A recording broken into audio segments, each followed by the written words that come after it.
People say I ain't no good, and I'm crazy as a loon, because I shave my head in the morning and pick guitar in the afternoon. Just like old Chief and Charlie, I like to lay around in the shade. Well, I ain't got no money, but you better believe I got it made, 'cause I ain't asking nobody for nothing if I can't get it on my own.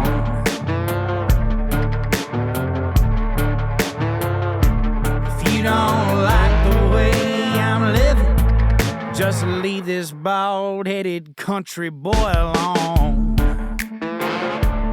Before this episode of the Josh Terry Podcast gets started, we want to thank all of our sponsors. 3B Construction and Roofing, Your Choice Healthcare, Lori's Dive-In, DPF Alternatives, and they have a new address, by the way. It is 288 Eatonton Highway, Gray, Georgia, 31032. Nobles Networking, Project K9 Hero, who is a lifetime sponsor of the show. If you would like to figure out how to be a lifetime sponsor of the show, please message me now. Cottonfield Grill, Pearl Promoting, Backroad Park and Event Venue. Don't forget, November 10th and 11th, we are over there for their Veterans Day celebration. Friday night is Tristan Baugh and Confederate Railroad. And on Saturday is Miss Ella Langley and Trey Lewis. I will be hosting the event. It is going to be an awesome time. Do not miss out. Tickets are available now. Cashman's Pub, Down Yonder Hatco, Deep South Chemical, and we're bringing back an old feature that we haven't done in a while. Our Spotlight Song of the Month, an artist spotlight, is on Mr. Hunter Mounts and Kyle Austin. They just put out a song called Collard Greens. I really, really like it. I'm going to play it for you in a couple weeks whenever these boys come into the show. So do me a favor now. Go follow both these guys on social media and download our Song of the Month, Collard Greens by Hunter Mounts and Kyle Austin. Better than basic. Miss Erica does our website. She does all our graphic design. She does everything for us. Please go check them out now for any of your social media needs, marketing needs, whatever. And check out the JoshTerryPodcast.com, our official website. Grab some merch while you're there. And please leave a review and rate the show if you love this. Please help me grow. All I need you to do is take 5 minutes out of your time, go to Apple, Spotify, however you listen to the show, and leave a review. Leave us 5 stars. It helps us more than you know. I'm grateful for each and every one of y'all. Thank y'all for making the show what it is. Now, I'll stop with the business side of the show now, and we'll get to talking. Thank y'all for listening. Enjoy the show. What's up, folks? Thank y'all for tuning into the Josh Terry Podcast. After a wild weekend in Angel City bike rally, I'm exhausted, but I am up for this show. I've been wanting to do this show for a hot ass minute. I'm going to tell y'all a cool story about it in a minute, but first I'm going to introduce y'all to Mr. Elvie Shane. What's up, dude? What's going on, dude? Good to be here. Sorry for the delay. Everything in my life's a fucking delay. You're fine. I can't get shit right most of the time.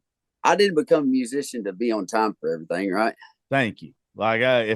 Same with all the shit I do. Like when I show up, I show up. Like thank y'all just for having your shit together when I get there, you know? Like one of us needs to. What's crazy, dude, is I opened up my studio in 2020 and my dad has this big monster of a man for a friend.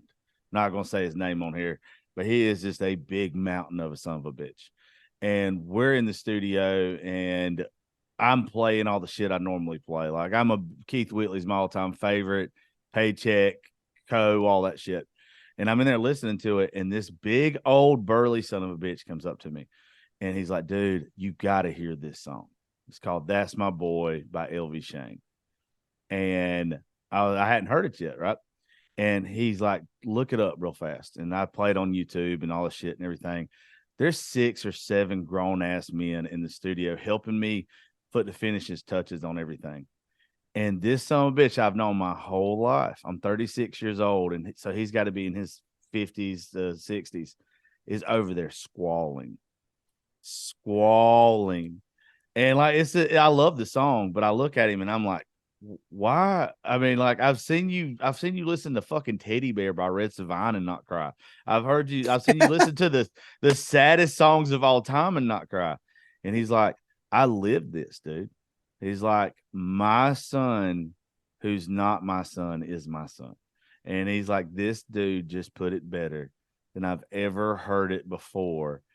And I mean, I was hooked on the song after that, but it's crazy to see this how that song affected him. And then when you saw the reaction to it on social media and everything, that's one of those I always preach on here, dude. I'm not really about the in the moment songs or just making shit for money. I like the legacy of songs. I like songs that are going to be all time songs. That is going to be Yeah. an all time song, dude. Well, hopefully that's what I continue to focus on trying to put out in the world, man. I'm not about the here and now shit myself, you know. Hey, but that seriously helped me. People like Burley Bob you're talking about. Uh that song is so much different than anything else that I do, and especially on this new project we're putting together.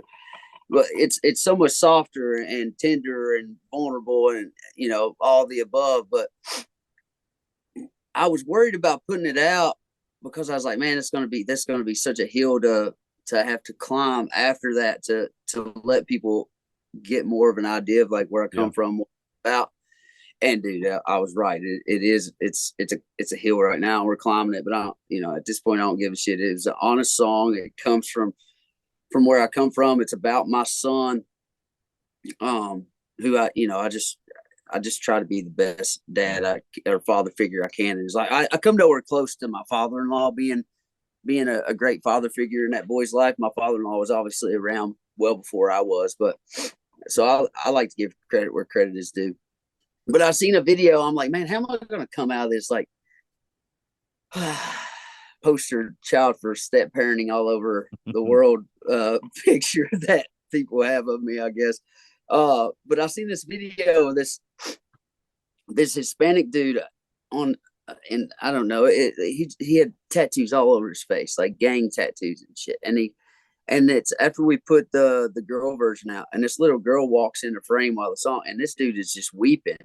And I was like, man, it don't matter. It's like it don't matter how rough your upbringing was or where you're from, what kind of life you live now. There's people in all different walks of life and from all different cultures and rural and urban backgrounds that have a child in their life that might not be their blood, but they love them, and that love showed in that video. And I don't know, there was just something about that specific video that really helped me out with moving forward. Now, like I said, it's definitely been a hill to climb though, Yeah. you know. And but I think like with Pill, we just put So Pill. good, by the way. I Thank love it. It's so good. I with that, it's that song definitely, like, for me, it kind of lives in the same vein as My Boy, but also like lets people know, because if anybody's heard that song, and You just they put it might, out recently, right? The yeah, it was past just month. a Yeah. couple weeks ago, and they might not know that, like, that's me. Like, that guy in the first verse is me, and the girl in the second verse was a girl I was dating at the time that I'd kind of drug into that lifestyle, and I was a piece of shit, man. Like, I wasn't doing anything in my early 20s, but just smelling everything I could, smoking everything I could, drinking everything I could, and, running around. And Dude, same. I was explaining to somebody yesterday about this. If you'd have known me from the age of 18 to 23 until my daughter was born, I was a piece of shit. Like, I was a piece of shit.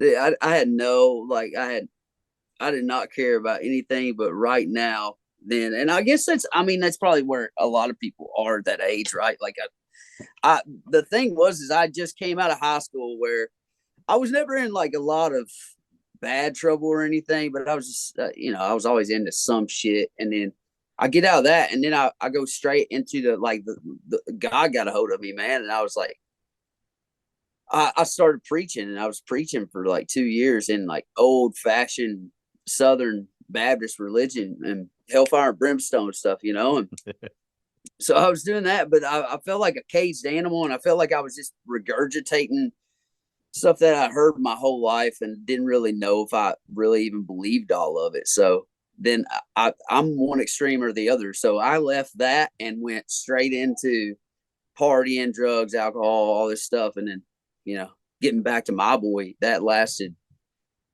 5 years of my life. And then I met my now wife of 10, 11 years, Mandy, and she had the little boy, and so that just turned my life around. So it was a very important part of my story that I felt like I needed. And I don't know how you believe me, man, but I feel like one day we were talking about trying to pitch that song to Luke Bryan because, Luke is having to he's raising his, I wouldn't say having to, but yeah. Luke is raising his family members' kids. And I was like, there were some people that wanted me to pitch it, and I was like, I'll pitch it, but only if somebody that can relate to the song is going to sing it, because it needs to be real, And I was walking I remember I got out of my Lincoln Town car, slammed the door, walked up to my door of my rent house, and as I grabbed the doorknob, it was like God said to me, in the way that God speaks, I don't actually hear a voice.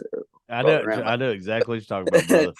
But he was like, so I'm gonna give you this song, because I'd always said the song was a gift. So he's like, I'm gonna give you the song you call a gift, and you're just gonna give it away.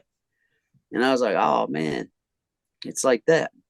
So yeah, I just trudged on, and John Loba came across it, who is the head of BMG Broken Bow in Nashville, and he had a stepson who's a close friend of mine, and he related to it, and we were off to the races.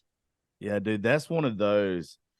Luke Bryan might have sounded good singing it. I ain't got nothing in the world against Luke. He's a good dude. But some people are just supposed to sing stuff like that. If you wrote it, if you lived it, you're supposed to be the one who sings it to me. Yeah. Or you have to be so relatable to it. Like, it's got to be word for word to where you feel what the person who actually wrote it, even if you're the one covering it. I always tell folks, if you want a great example of why you don't let somebody cover something like that, I love Morgan Wallen, don't get me wrong, but I'm a huge Jason Isbell fan. And if you go listen to Cover Me Up when Isbell does it and he talks about living it and everything, and then you listen to Morgan do it, it went from a romantic song to his wife for saving his life to all of a sudden it's a damn panty dropper when Morgan does, and it's not meant to be, it's not meant to be that. It's not Morgan at all. Panty dropper. Dude, this dude could he could sing a song about shit and it probably come out clean. Yeah, man, it would. That dude is he does have a great voice. I watched a video of him. I bounced around a little bit, but Squirrel. I watched a video of him doing his show at the Ryman back. I think it was before all the controversy, Yeah. And he was doing Cover Me Up, and I was just like, God dang, this dude can sing his ass off. I love singers, man. Oh, me too. I just and I don't know. I guess I'm attracted to a certain kind of voice, and those voices for me have always had grit. I like to hear a little bit. I like the ones you can feel the pain in their voice. Like you can, that they're hurting. You don't know what they're hurting from, but they're fucking hurting right now. Yeah, man. I mean, my first two, and my top two singers are John Fogerty and Steve Earle, and hell yeah, I could just hear, like, when I heard those guys sing a song, I was like, damn, these guys are living it. But I learned, because I've got to know Steve a little bit over the last few years, and I kind of learned that he didn't really live all the stuff. At first, that really disappointed the shit out of me. Like, I was like, oh no, man, you're my guy. Good old boy getting tough. Shit, I used to rock that with my daddy, right? The semi truck, and that's what made me feel like you knew who I am, And he's like, and then there's this song Someday that I really, really love as well. Someday I'm finally gonna let go, because I know there's a better way. I want to know what's over that rainbow. I want to get out of here someday, And I felt that shit when I was growing up in Grayson County, Kentucky. And I talked to him. I was telling him about this. He's like, that ain't me. I said, oh, damn, man. What do you mean? Yeah. That ain't me. He said, well, someday in particular, we were having some van trouble, and we stopped. we stopped at this gas station that was closed down, but there was this young cat in there working on this old 67 Chevy. You know, it says I got a 67 Chevy. She's low and sleek and black. One day I'll put her on that interstate and never look back. And he said, kid came out there and like turned the pumps back on for us and let us get some gas and helped us get back on the road, fix a tire or some shit. He said, as we were leaving, I started thinking about that kid, and I was like, I wonder what it's like to be him, you know? I was like, oh, well, shit, okay. But newfound respect now, you know? Yeah. The voice, and it's like, and I've learned to appreciate people like Steve. Dude, Steve travels all over the world and like lives with these people and writes like The Ghost of West Virginia, where he went and stayed with those people for forever and learned about those families that lost those loved ones in the coal mine accident, and wrote this whole project around Jerusalem, which touches on what's going on right now over in Israel. He went over and made an album with some people over in Israel. And so, yeah, it's just, I found a newfound respect for like trying to see things from someone else's perspective. And I don't think that Steve like politically would agree with a lot of the characters in his songs. Right. But he still feels the need to express their side of the story. So I kind of applied that in this new stuff. But John Fogerty, he came from like, he grew up listening to like a lot of these black funk and soul groups, you know, and really learned his thing from them and how to sing from them. And you could just really hear that in his voice. And so it's just those singers and those gritty voices, and you know, those two and the Temptations were like my three. Those were my three when I was a kid growing up. That movie that came out, The Fighting Temptations, I seen that shit and I was like, it was tragic but amazing. And the voices and the swagger that those guys had. Motown had it, dude. I can't. I mean, I don't care if you're 100 years old and you're Caucasian, you're 100 years old, or you're African American, or you're 10 years old. You're either one of those things. You hear some of that Motown soul, and it's gonna make you sway. It's gonna make you bob your head. It's so good. Yeah, man, it's been a huge influence in a lot of music over the years. Obviously, it's so. I just wonder if we're ever gonna. It's so rare to hear a sound come out these days that's like completely original. You know, it's hard. What is it? I said it's real hard. You have to find a person who's not just trying to make it in music, but trying to be an artist, like a Sturgill Simpson. Sturgill kind of does his shit his own way and is unapologetic about it. Marcus King, you know, folks like that you know that nobody does this shit. I shouldn't say nobody does it because they love it, but there is a job. You have to make money. At some point in time, you got to be like, okay, I gotta get that mailbox money rolling in. I gotta do this song right now. So I've got something on. Like sometimes you got to do shit you don't want to do because you're paying the bills. It's a job, regardless how you look at it. But there are some people that are just like, fuck it. If I don't get paid, I don't get paid. I'm putting this out. And I kind of respect it. But at the same time, it's like, I don't want to be broke, bro. Yeah, man, I definitely feel that. I became a little more fuck it later in the game. Yeah. You know, my first record I was like super authentic to me. I didn't have to argue with anybody about putting that music out. I was 100% creative freedom. It was awesome. And it was like, I tried specifically throughout that record to pay homage to people like Bruce and Fogerty and Steve and like all of my early influence, Leonard Skinner and all that stuff, and 90s country. And I wanted to like hear a blend of those sounds in that record.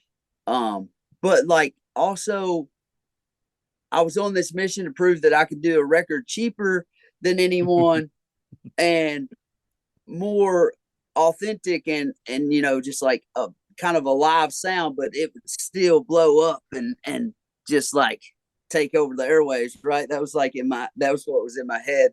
And then surprise, motherfucker. Yeah, that's what happens.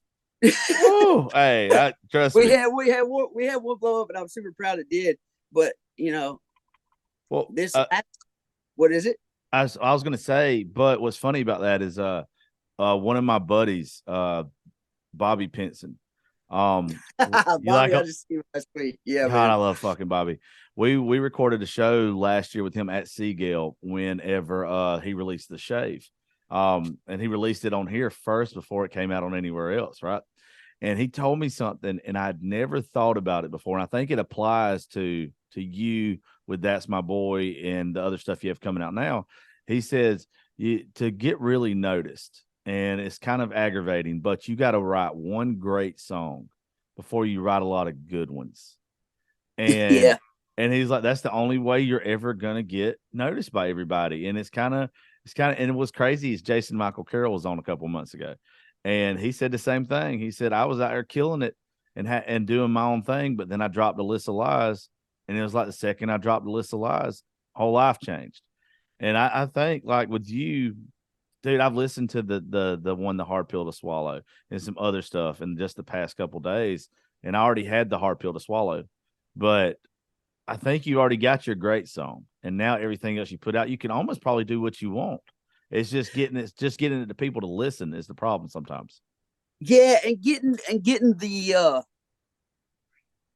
I don't know, getting the money to cooperate with it. Yeah. You know, I feel much more related to indie artists and Yeah. their struggle and stuff. And you know, I was listening to some guy bitch about people selling out and you know record labels and all this stuff, and it's like, bro, like it annoyed the shit out of me because you know this project that we just finished recording, I literally had to make a respectful phone call to someone at the label, and because the answer was no. It was like, hey, we're not going to do this music, you know. And I was like, well, look, I believe in this music, you know. So this is the music I'm going to do. I'm not chasing. I'm not going on a wild goose chase and Yeah. you know going down rabbit holes and shit. Like this is it. And like respectfully, if you can't get the rest of the team to agree on that, then you know I'll go back and cut trees for my father-in-law, or I'll go drive a truck with my dad and my brother. Like I get to do this. I don't have to.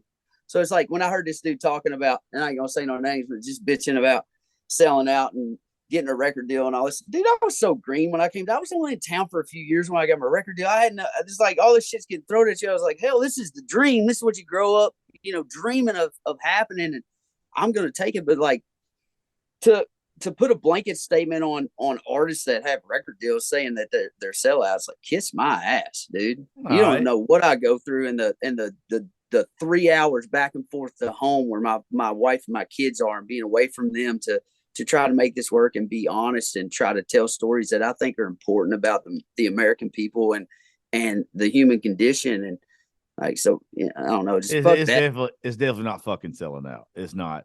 No. It's when you realize you have to have it.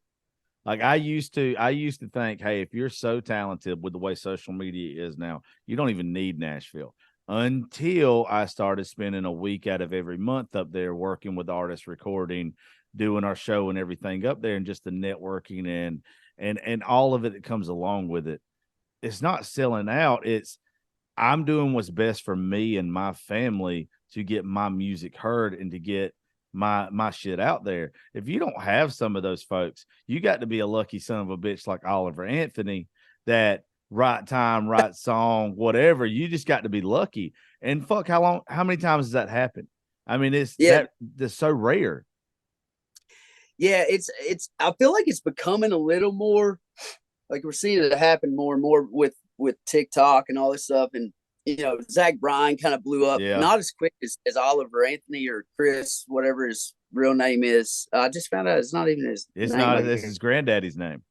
Oh, it's his granddad's name. That's cool. His granddad's name. I go by Elvie Shane because my great grandfather was named Elvie. My first name's Elvie, my middle name's Shane, like I said. But how many times have you been called Elvis? Oh, dude, all the time. Yeah. Like, and I grew up an Elvis fan too. Me and my sister, we would listen to Elvis. We loved Elvis, but at the same time, every time I hear Elvis, I'm like, God dang it, boy, don't you see the E? Yeah. But no, man, I think we're seeing it a lot more. I feel like people you have moments more than you have like careers building anymore. There's like you get your moment, you better latch onto it, and then hopefully that turns into a career. I found that out the hard way. Like you get a number one, at the radio, you feel like in my head it was like private jets, tour buses, crystal parties, and the finest bourbon there is. And so we come out of a number one, and I booked my first club tour, and we booked 1,000+ cap rooms, and I look around and they're a quarter of the way full. Yeah. And I'm like, oh fuck, that ain't how it works. It's like I got a lot of work to do. Yeah. But luckily, also was like I was one of the guys tagging along, in the early Eric Church days, watching him go out and grind and do small shows and stuff. So I just kind of was like, why don't I just build it more grassroots like Eric did, like all the bands that I loved before me did, and just go out and start hustling. So we dumbed it down, and we started, going out and playing smaller rooms, and dude, I love it. And from doing that, I've seen the crowds grow, double in some places, triple in some places. But what I'm finally starting to see over the last 6 months is people like singing the words in multiple. And so I'm like, all right, it's working. It's slow, but it's working. Everything's moving up. And God, it pisses me off how slow it is sometimes, especially when you've been out here busting your ass and for 8-10 years, and you see, some one song, Trust me, I bitch about it all the time. I bitch about, but also too, man, I think you have staying power. I think to where like you're going to build. I mean, you already have people that are coming up now. They're going to build a reputation with bars, with nightclubs, with venues and all this kind of stuff, and with their fans, most importantly, by doing it that way. I think these people, and I'm not saying that Oliver's a one-hit wonder by any means, so I don't want to be misquoted on that shit and be another he's got a few great songs, he's got some ones that I really like. But like, I think if you do it the way you're doing it, in a way that a lot of other people doing it, you have staying power to where some of these other folks, you might get a couple songs out there, but what's after that? Now, like there's a reason why we've had one-hit wonders from the beginning of fucking music to where we're at now, and it's I think it's got to be earned. I think you got to pay your dues when it comes to country music if you want to be around for a long time, or just any music in general. I think that's what happens to these artists, like Eric was talking about in that recent interview that was kind of popping up all over social media, where he was talking about how there's so many artists that have had multiple number one hits and they can't even sell out their high school. Yeah.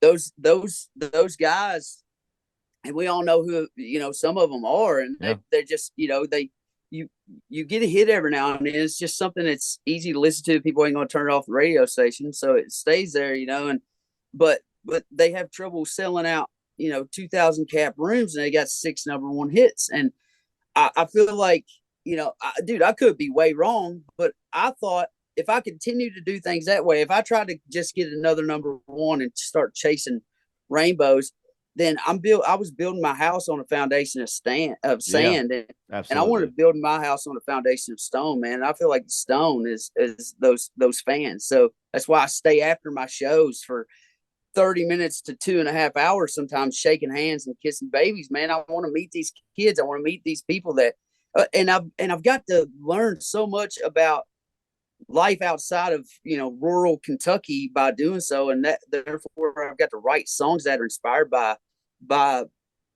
struggle all over America, not just within Caneyville, Kentucky.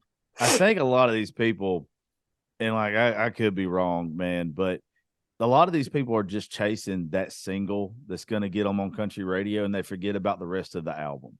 They forget to put their heart and soul and themselves into the rest of the album. And as somebody who worked in radio, who's a fan first above everything else, like I can download an album or buy an album or whatever, and I can listen to it. And if the only thing that's good on that album is the thing that you sent to radio, I'm not going to pay to go to one of your shows just to hear one song. Like I want the rest of the album to be you.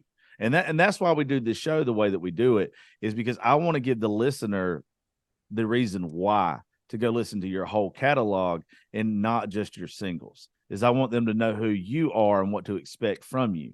And when you do that, it's just you build lifetime fans, and you build people that are going to support you for forever, because they want you. They want you to be a representation of them and get their voice out there, whatever they're going through. Yeah, man. And also, like, I feel like people from where I come from and the culture I come from is we hear this word empathy like thrown all over the place these days, and it's always directed in certain directions. But I feel like I would probably be considered fairly conservative in a big city and fairly liberal in a small town. So Yeah. it's like, but I also want people that heavily disagree with the culture and knee jerk reactions and thoughts of people that come from where I come from. I want them to have a little bit of empathy too, to understand, like, hey, this is all they know. This is what their parents have told them. This is what they've heard at church. This is what they've learned at school, on the ball field, from their grandparents. You got to understand, you can't just be pissed off and say, No. fuck you, I don't agree with that. That's not right. We're trying to progress. Okay, well, cool. Progress is great, but like, you can't just bark at people about it. I asked a question this morning or yesterday on Twitter about this whole issue going on in Israel right now. Because from the outside looking in, man, all I see is a bunch of people on both sides dying, like, just over governments disagreeing. Yeah. And but one thing that confuses me about it is like the old time American Christianity being so attached to Israel, and the Jewish people of Israel, and my simple question was, where does the foundation of this alliance come from? You know, I thought God's people believed in Christ, and so I was in church every Sunday and every Wednesday, so I think about those things a lot. And not that I wasn't saying I'm with Hamas, and Yeah. Yeah. I know what you're talking first dude, about. the first dude on my post, he just starts bitching at me, acting like I'm supporting terrorists. And I was like, no, dude, I'm not even talking about that. I'm just asking a question about this alliance. People just like they automatically go to bitching at each other, and that's what I'm sick of. Like I like am too. I called my friend yesterday, who we generally disagree on things, man. But I'm so glad I have that friend, because I'll call him when I'm stumped. I'll call him and be like, what's your position here? Because this is what I think, and I need to see outside the box right now. I think it's Yeah. important to have people in your life. And I think we all do have people in our life. It's just, for some reason, when we get on the internet, it's just like, we all turn into the freaking 50-year-old in mom and dad's basement, just pissed off at the Oh, world. I know exactly what you mean, dude. I deal with it every single day working in social media. Every single day I get mad. But it's like this, dude. You said something a while ago that really resonated with me, because we were talking about this the other day. What you grew up and how you lived and how I grew up and how I lived, there were a lot of things that were normalized to us that were not normalized to the rest of the world, and vice versa. There's a lot of people that grew up in a big city that was used to doing shit a certain way that don't. Well, I could never explain to them what it's like riding farmland or riding dirt roads, having a cold beer, and why it's not a bad thing to do, to kind of Yeah. drink and drive where I'm from. They'll never understand. If you're going 95 on a fucking interstate with a bottle of Jack Daniels in your hand, it's like, no, I'm Yeah. riding farmland. You'll never understand this unless you put yourself in my shoes. I ain't seen another car for 45 minutes, No, man. I'm just slinging gravel dust and having a beer. Yeah, I grew up like that too, man. yeah, Riding around with my dad and his buddies when I was a kid. yep. Riding around with my dad, his buddies, like pulling off into no trespassing land and going out and doing donuts in a field somewhere out in the woods and drinking beer and driving off in a pothole and wondering where the beer bottle went, Yeah, I argued with this dude for 45 minutes the other day because he didn't understand what a trash truck is where we're from. And I was trying to explain. He's like, so you got a whole ass trash truck? And he was thinking about the shit that picks up the big dumpsters. And he was like, that's what you have that you're riding dirt roads and shit in? And I was like, no, we have a truck that is an old beat up Chevrolet that we put trash bags in the back of it. And once a week, we take them some bitches off, and we take them off the long way where we have a beer, listen to the radio and all this kind of shit. And the dude didn't understand. And I understood, and it hit me right then, that the little things in life that me and you have normalized, nobody will ever get it. They'll never understand why we make the jokes that we make, because they never lived our life. And I've had to have it in my head to where I'm not going to get these people anymore either. Like, I'm not going to try to. I'm not going to spend my time trying to make them understand. Or it's even like how you just said with what's going on over there right now. Dude, I 100% would love to find out the point of view that you just said about how you want to see what why it's like it is, right? Because I don't understand the shit. I don't know why it's the way it is, but I'm open-minded enough that I'll listen to both sides of the argument without saying, oh, they're 100% right, without ever hearing the other side. You're just Yeah. not being closed-minded. And too many people are so scared of what they don't understand that they just close that shit off and they automatically say, oh, no, that's bad. That's bad. It's just so bad. Leave it alone. It's like you don't even fucking understand what it is. How can you call it bad? Yeah, I ain't been there. I don't really know what's Yeah. going on. I talked to two people yesterday. I usually don't even get into this shit, honestly, man. Like when Yeah. Ukraine and Russia happened, I didn't go do a bunch of research and all this stuff, but I guess I'm just getting older. I want to, I'm worried about our boys and our girls having to Yeah. go over there, I've got a 17-year-old, so these things are becoming realities to me. So I'm trying to learn, man. I want to learn. I'm willing to be wrong. I talked to two people yesterday that have been over there in the last 10 years, Yeah. So I got to hear, perspective from, and these two people ended up disagreeing on things, but I got to learn a little bit about what it's really like over there, and when you put walls around cities and shove a certain group of people in those cities with a wall around them and give them less rights, it's easy to radicalize people, and so it's like, I don't know. All I know is I know there's husbands, wives, fathers, mothers, sons, daughters, brothers, sisters, friends that are dying over there on both sides, man, and that is tragic. That's what I give a shit about. I give a shit about people suffering because of bad choices made by government officials, and we see it. We're seeing it here more and more and more every day. These are things that have become important to me. The prison system, the welfare system, the drug abuse, and how easy it is to get drugs in America, man. So you don't need a dealer, bro. I know. I went through my shit. I've been clean against California sober, Cali sober since December of last year. Yeah. But I didn't go to a drug dealer. I went to a doctor and said, hey, this is our things that are going on with me, and some of it was true, but I also knew that I just wanted something to make me feel better, Yeah, and I left with something to make me feel better. We live in the country that it shouldn't be called the United States of America. It should be called the United States of greed, from pharmaceutical companies to everything else. Everyone is trying to do is trying to get their money, and they have figured out the way to make their money is by us, by pushing to us. I don't care who they are. Their agenda is to put more money in their pockets and create customers for life, regardless of what industry it is. I feel like we've definitely become a nation under God, guns, oil, and drugs. Yeah, no shit. And yeah, man, it's just sad. I hate seeing the people from where I come from, going through the stuff they're going through. I hate seeing the inner city struggles. I see a lot of similarities in inner city struggles and rural struggles. I think it all comes down to like lower middle class problems. I was listening to Bruce Springsteen's book because I don't like to listen to books unless the author's reading them, and Bruce is reading Born to Run. Okay. It's so cool to hear him tell his story.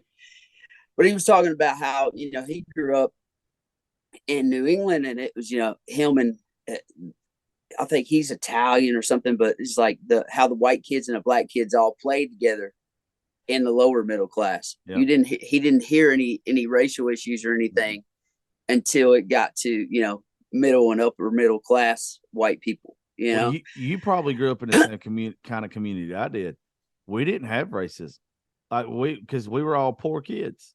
Like it didn't matter. Like nobody was like, oh, you're worse off than me because of the color of your skin. It was like, no, all our lives kind of suck, and we were all friends. I didn't realize that there was even shit like that until I started going to other places.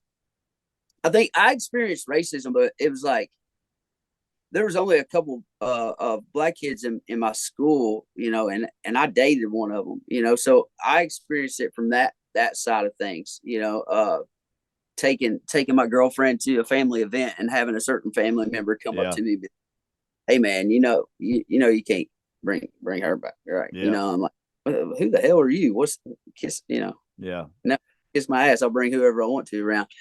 So I experienced it from that way, but it was never like, I don't know. I never seen any like really, really bad stuff. I mean, it's all bad, obviously, Oh, but it absolutely. there wasn't as much racism just because there was just like it was predominantly white. There, Yeah. there wasn't a lot of people of color in where I grew up. But even the ones you were around, like even you just said you dated someone that wasn't of your skin tone. I have too. I went through the same shit. And it is I don't even think that it's always racism. I think it's just they don't understand. Like it's a different day and age, and most people are scared of what they don't understand. Now you do have bigots out there, don't get me wrong. But Yeah, most people, like I think most people get comfortable with it. I think most people where we're from get comfortable with it because we've had to go through all these other things where we're from. So where it's like, oh, this isn't as bad as it was. It's not yeah, perfect, but it ain't as bad as it was. yeah. But it's also, I think it's also easy for two white guys to sit here and talk about that and Yep. not have a clear understanding. You know what I mean, of what it's like. Like Yeah. that only affected me for a moment where I was Yeah. just like my ass and went on about my business. Whereas, you know, I know there's people out there that it's just like going in a bathroom and seeing the N word written over Yeah. a urinal for no reason. It's like you just put that there to be a dick and to ruin somebody's day. Yeah. You know, Well, you're always going to have hateful people. Like it doesn't yeah, matter. Not even racist folks. There are just miserable ass hateful fucking people. And we just happen to live in the age where it is exposed more than ever or out there more than ever because of social media. So it makes it seem like it's more out there than it's ever been. But I don't think it. I think if anything, I think it's going downhill.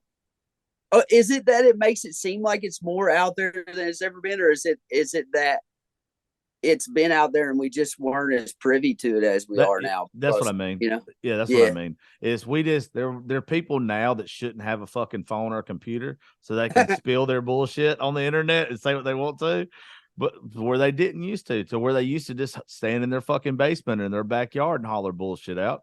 Now they got a yeah. fucking platform. The basement's a lot bigger these days. Yeah, no shit. It seems like the whole fucking social media world is a basement right about now. Yeah, it's wild. It is wild out there, man. But I don't know. I just got back from New York City not too long ago where we Yeah. filmed a video for Pill, and this is my third time being there. And man, I love that city as a small town Kentucky boy who always grew up hearing that and seeing it on the news that New York is a trash can and it's just evil. And you walk down the street, you're going to get stabbed or shot and mugged and robbed. It's like that shit happens every day, I'm sure there, but it really is a beautiful city. And there's such a diverse population, and every little corner you turn around is like visiting a different country. And I love that. I wish that people that come from where I come from had more of an opportunity to get out and Yeah. see so much of the United States and the world that I've been blessed to be able to see, and maybe their perspectives would be a little different on things. I know their perspectives would be a little different on things, but I'm always kind of in my head too, just trying to figure out. I used to definitely be the knee jerk reaction dude, Me and now too. Me I'm too. like, I've had that hit me in the face so many times at this point. I'm like, I'm trying to always see the other side. Well, when you're from where places like we're from, little towns, it's so easy to get that little town mindset to where this is the best that the world has to offer because it's all Yeah, you've ever known. It's all your family's ever known. I still have people to this day, and I'll guarantee you do too, that are like, why is he doing this? Why is he out trying to what's he got a podcast? He worked in radio. Like why does he want to work a 9 to 5? And it's like just because that's you and that's all you've ever known doesn't mean that's all I want. I don't want to be at the end of my life and be like, damn, I'm sure glad I worked at Walmart for 30 years. yeah, I don't. I want to chase my dreams. And even if I fall short, at least I can say I did it and gambled on myself. And people where we're from, They just don't get that. They don't, and then they don't want to venture out. That's what always drives me nuts. I wanted to venture out. I wanted to see what the rest of the world has to offer. Where some people are like, no, I'm going to eat the same 3 places for the rest of my fucking life, get my hair cut at the same place, buy my clothes at the same. Why? You're not just living Yeah, to die. You're not just living to die. I feel like there's some people that are okay with that, but I feel like, man, the majority, I would say 85, 90% of people really want what we talk about wanting and what Yep. we go after. But as somebody who didn't go after it till I was 27 years old, I also understand how impossible it seems. Oh yeah. I like You're to tell true. this You're story. right. My daddy, me, we were driving by this farm at the end of our road one time, and I looked over at that farm. I said, "I'm gonna buy that farm one day." And my dad said, "Yeah, right." I said, "Yeah, I'm gonna call it Yeah Right Farms too, asshole." Hell And yeah. so I don't know. It feels like, when you grow up in those places, I feel like you feel like you're growing up in a yeah right town. Yeah right. I'm gonna be able to chase my dreams and do this. And now I know that, and money's always an issue. Like, how am I going to go to Nashville and write songs and try to build a music career when I got a wife and kids at home, and I got to feed and help support and all this. And it's like, I think if you're honest with yourself about what you're good at and you go after what you want, do it on as a hobby at first. And Yep. then, like, if you focus on what you feel like you're great at and you feel like that God gifted you in, then little angels will show up and, give you some gas money for the journey. And that's kind of what happened with me. I ended up singing in a garage one night at this couple's vacation spot on Lake Cumberland in Kentucky. And I got a phone call 2 weeks later. It's like, "Hey, we believe in what you're doing and we want to help you. And here's a check for $20,000. Take this and pay your bills with it and start going to Nashville." And I'm like, dude, I'd never seen anything over $1,500 in my hand in my life. Yep. Most of my vehicles cost me $1,500. So I'm like, $20,000. What? I can't take that. I can't take that. And it's like, well, you don't really have a choice. It's yours. It's not ours anymore. We gave it to you. And so, but I think it's also important, like when whether it's $20,000 or $100, like, you take that and do everything you can to move in the direction. And dude, I wasted a lot of that money spending on stuff I thought that I needed, buying equipment, and I had everything. I could show up in your town, set up a stage and speakers, and go to work, without you having anything. And I wasted a lot of that money and time, but it all, I can't say I wasted it because it got me, where I'm at now.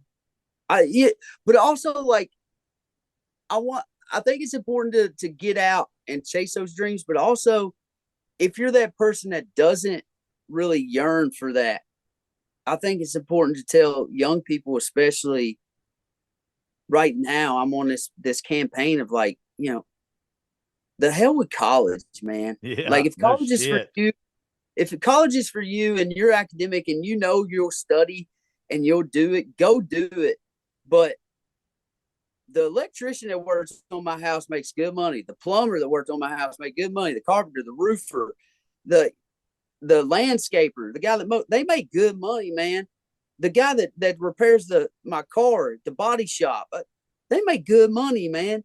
Like, these kids that we've been, I call it the CSI epidemic. When all the CSI TV shows came Oh out, yeah. everybody's like, "I'm Yeah. gonna go to college and be a Criminal forensic justice. Yeah. pathologist, Yeah. yeah, or a psychologist and make all kinds of money, and I'm going to be happy." I'll tell you right now, money does not make you Fuck happy. And I no. got a whole lot of it, but I got more of it than I ever did as a younger man. Yeah. And I'll tell you right now that at the peak of my success so far, I was the most miserable I've been in the last 5 or 10 years. Yeah. So I'm the same way, dude. Like, I grew up without it. I don't need it. It's nice when I have it. But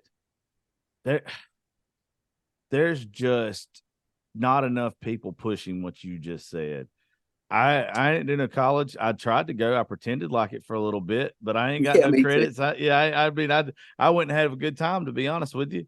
And it's where the person who always owns a business and they're successful, to me, is going to be way more happy and have way more money long term than somebody that went to college. I think that we got tricked at some age that it was like, you're going to go out of high school and you're going to go straight to college. You're going to get a degree. You're going to have a wife and kids. You're going to have a 3-bedroom house. You're going to have so many youngins. You're going to do this, this, and this, and this. And it's just like literally putting you like cattle's herding. Like they're literally, you're making money for everybody else. You got to pay back the money to the college. You're just literally living life to die. And you're making everybody else happy, but are you truly making yourself happy? And Yeah. now there's so many different options from anything that comes from social media, any of the jobs that you offer to, hey, why don't I just start my own business? Why don't I apprentice with somebody for a little while? Why don't I get good at one craft and then do it? How can you tell? I don't know if you're this way. If you'd have told me at 18 years old that I was going to be anything but a major league baseball player, I'd have got my fucking heart broke. Why wasn't there people being like, dude, go write music? Like, you love this shit. You like writing poetry. Why don't you do this? And Yeah. there was never anybody pushing that shit. I was 28 years old when I started working in radio. And it's like, I spent 10 years of my life thinking I had to do what everybody else wanted me to do. And then finally I was like, fuck it. I'm going after what I want. Yeah. There's nothing wrong with, growing up doing what your daddy did, Oh man. no, There's nothing absolutely not. wrong. There's nothing wrong with it, and it's honorable. But man, you get to live one time. Yeah. And I mean, I've got an 18-year-old friend. She just moved to Nashville, and we started a publishing company, and she's writing for us, and never had anything wrong with her whole life. She was here for a week, moved up here from Florida, chasing her dream. Here for a week and had a stroke at 18 years old. It. She's good now. She's good. Yeah. They found some issues going on with her heart. She had a blockage in her carotid artery. Perfectly healthy, it would seem from the outside. But that really got me thinking, man. It's like, damn, I'm 35, and I was like, we don't take care of ourselves, we Not don't. at all. And even if you do, this is a pretty healthy young girl, and that can happen. So as you get to live one time, so at least, like I said, like do what you're passionate about as a hobby. Yeah. Or if you're passionate about carpentry work, try to get a job putting some decking on somebody's back porch, and it's just like, and if you screw up, own up to it, and it might cost you some money to fix your screw up, but go fix it, Yeah. But if you're passionate about being an actor, go to Atlanta, go to LA, go to some, try to get in, take theater in high school, and don't give a shit if anybody picks on you about it. Man, I did chorus classes in school, and I got picked on about that shit, and it's like, but now I get to sing for a living, Yeah. Well, there's just not enough people that, no matter what age, like there's some people that are so deterred from being passionate, like chasing their passion. Like there should be more than that. There's a teacher, a friend of mine, and she just retired. Been around her my whole life, and me and her had that conversation. It's like, I wish there was a class that, there's a lot of shit I ain't never gonna use again that I learned in the first place. I don't know the shit no more. But there needs to be like a class, something instead of home ec or something like that, to where it's like, hey, let's figure out what you're good at. Like, let's focus on what you love and what you're good at, and let's then see what you could turn that into a career. Like, and let's you're focus talking on about that. schooling. The what?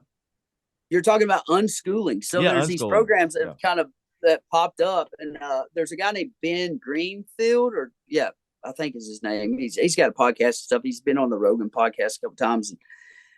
But his kids, they go to this small classroom that's like out in the woods, and they take kids out and like squirrel hunt and build stuff. And so I've been trying to apply that with my son right now.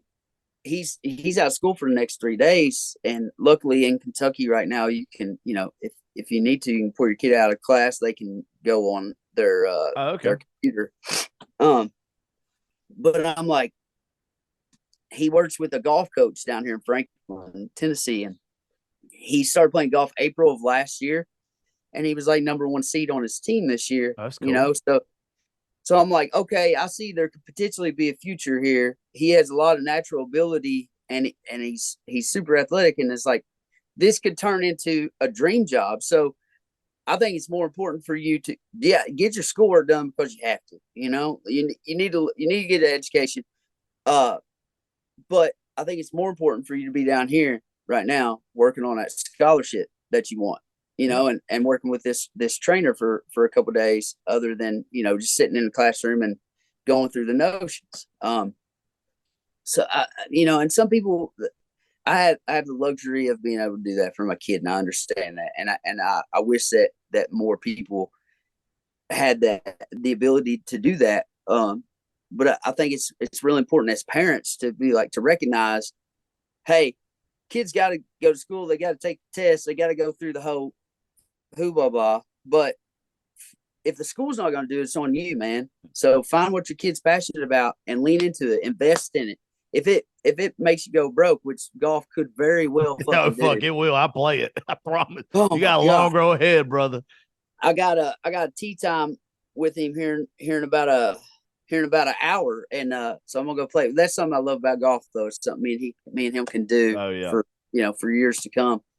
But lean into those things and try to be that person in your kid's life that helps them expand on what they're passionate about, and show them that alone will show them that there's a possibility that they can chase their dreams, whether it's being a pro golfer or being the best carpenter in your hometown. Well, I think too, on the opposite side of that, it's our job as parents. And it should be our job as a whole community to be real with kids. To like, I'm 5'10" on a good day when my back doesn't hurt. Like somebody should have took me aside in high school and said, "Hey, look, Josh, I know you love baseball. I know you love football. Do not center what you think you're going to do the rest of your life around this." Like, or even on the education side of it. There ain't no way in hell I could have ever been a brain surgeon, a doctor, or whatever. Like there has to be like somebody, like you said earlier, making it to where it's okay for you to be a carpenter, making it okay to you be an electrician. Like we don't need to lie to our kids, and like we shouldn't deter them from pursuing things that they're passionate about, but also to be like, "Hey man, I saw you writing some poetry the other day. You want to try to put a guitar in your hand? You want to learn how to write a song instead of going out there and getting 5 concussions because you're too small to play against the bigger boys? Like, let's find something else and like work towards it." And I bet you end up being passionate. Now, I have not met anybody that's good at something that ends up hating that thing that they're good at.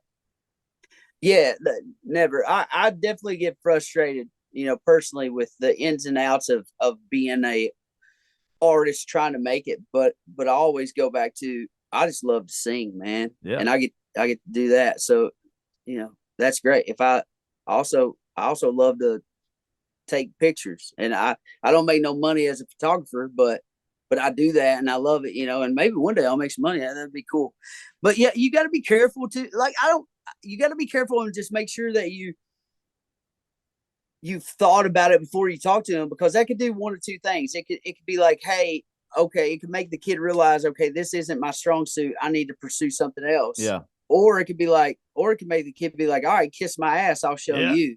And that usually is a good motivator for me. I love it when they tell me I can't do shit, you know. Well, what before we get off here, because I ain't gonna hold you up with a tea time, by the way. No, you good, baby. I want you to go play with your son. What's some stuff you got coming out? I know we ran our mouths for like a damn hour. We ain't even talked about like some shit you got coming out or any shows or anything. It's all good, man. I'm about to go on the road with Cameron Marlowe. What a beast is he, dude! What a great voice, great songs, good human being. So me and Cameron became friends. We went to play a show in Texas. It's supposed to be outside, but there's a bar on the property, and our show got rained out. And they came up and they're like, "Hey, we're going to cancel the show, guys, due to rain." And I looked at Cameron and I said, "There's a bar right over there. It ain't fucking raining in the bar." You know, and he's like, "No, it ain't." I said, "I reckon we could just go play there, couldn't we?" And so we go over and play in there. It's like, so he immediately gained my respect that day, you know, and they needed somebody to come out and open it. I love going out and doing acoustic stuff. I went and did some with Blackberry Smoke this year, and nice. I've opened up. I've got the opportunity to just terrifying opportunities to go out and open for people for 7,500, 15,000 people, just me and acoustic guitar. And it's definitely humbling, but I love to do it. So I'm going to go out with him and take a couple guys from a band, and we're just going to do like a stripped down acoustic thing. So I'm looking forward to that. Bunch of college towns around the South. So if you want to come see us, come see us. I'm just going to be trying to yell the truth through a microphone for 40 minutes at a time. But then other than that, we just put Pill out. This year we've put out Sympathy for the Devil on Stone Cold Country, Hillbilly with Cadillac 3, Forgotten Man, and then Jonesin, Baptized, Pill now. We're going to stay on Pill for the rest of this year and into a little bit of next year, just because I feel like this song, I wrote that song in the hopes that it would just change one person's life that hears it come on. It's so good. It's deep, man. It's so deep. I appreciate it. That song is really important to me. I hope it gets in. I hope it saves at least one life, man. You know, and I know that music can do it, because I was there. I felt my heart flutter a couple times, man. And my dad sent me Homeboy, and I went home that weekend, man. I was living across the tracks in Bowling Green. I was a thug, man. I was just living a shitty life. And I went home that weekend and went directly into a grain bin shoveling soybeans and corn that summer. And that song is what led me there, and it helped me for a while. But then the record's coming out, Damascus, next year, probably springtime. Damascus is just a, after that first record, I was like, what the hell do I do now? I guess I'm on this road to Damascus, but I didn't want it to be like the first record at all. So I started leaning into more of my influences, like Foo Fighters and Mac Miller and Eminem and funk and all this other stuff that I didn't touch on in the first record. And I was saying, Damascus is also a type of steel where you take all these different types of steel and heat them up and beat them together. It makes this beautiful blade with all these lines, and it's real strong. And I was like, hopefully I can make this next record a sword made out of Damascus, and that's the opportunity that I get to really explore anything sonically that I want and topic wise, because it's the whole point of the record is just pull from everything. And there's a song I wrote on there about a friend of mine who's serving a hard time for killing a man. And he was my very first friend as a child. And this guy came in on him with a gun, and my friend shot and killed him, but he was a felon in possession of a firearm. Ooh. So he couldn't claim self-defense, allegedly, Yeah. And I just wondered one day what it was like to be that guy in his shoes. And I closed my eyes and just started trying to picture myself sitting in that cell, talking to myself and talking to God. And I got to sing that song at Lee Adjustment Center in Eastern Kentucky a couple weeks back for 65 inmates serving a hard time.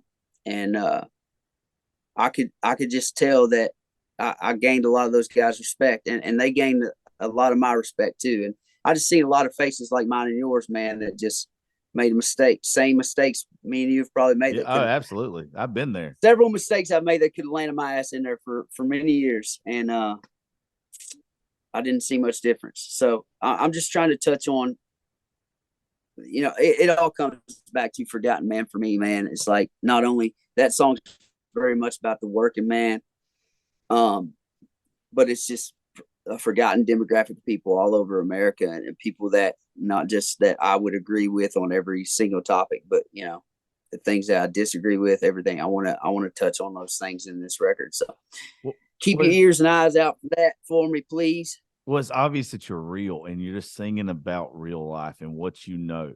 I mean, that's all you could ever ask from an artist, dude. Like, I always say, like, I don't think Johnny Paycheck or David Allen Coe or any of those old guys, I don't think they ever stopped a minute and said, man, I'm not going to write this because it might hurt somebody's feelings. They probably were like, this is real life. There's somebody right now that is living this if I'm feeling this way, and I'm going to put it out. And I feel like that's what you do.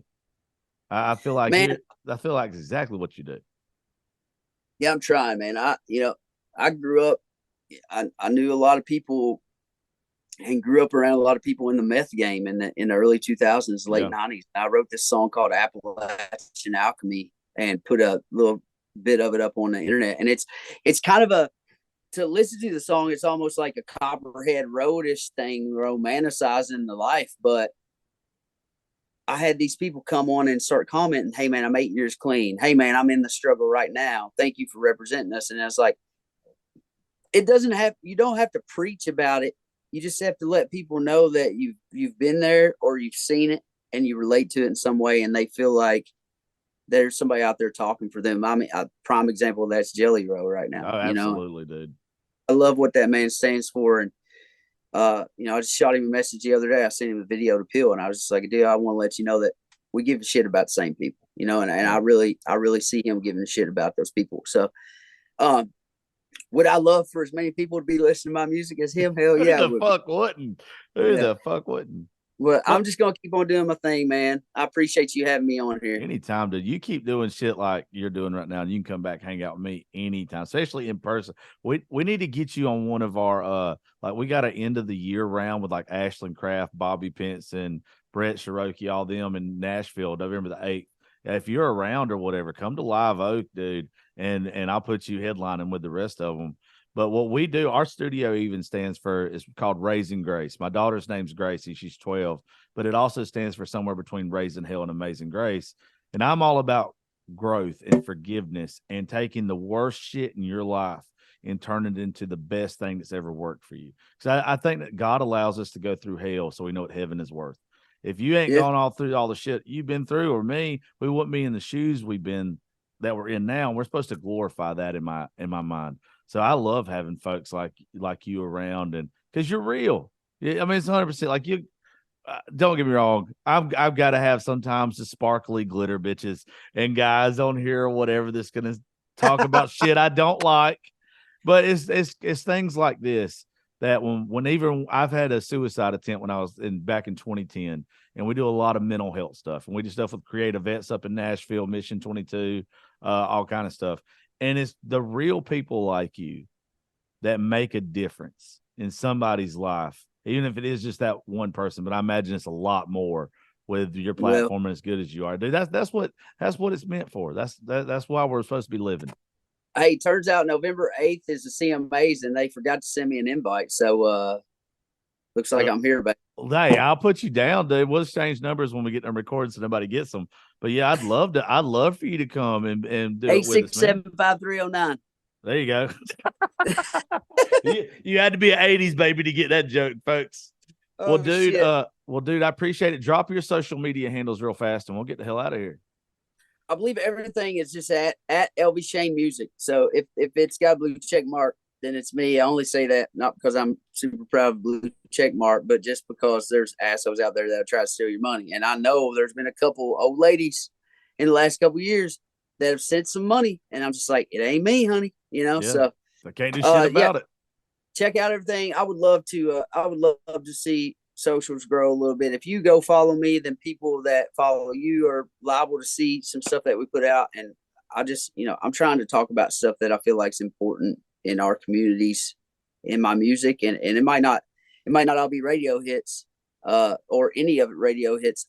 Honestly, the best shit right now ain't on radio, bro. The best songs are not on radio. It would be great to, it's awesome. The paycheck's nice, whatever, but I don't care. I just want people to realize that I'm out here and I'm just trying to tell the truth as loud as I can, man. So, dude, well, I appreciate it, man. And anything we could ever do for you here, you let us know, brother. I appreciate you, buddy. All right, folks. Well, thank y'all for listening to the Josh Terry podcast. I will holler at y'all later.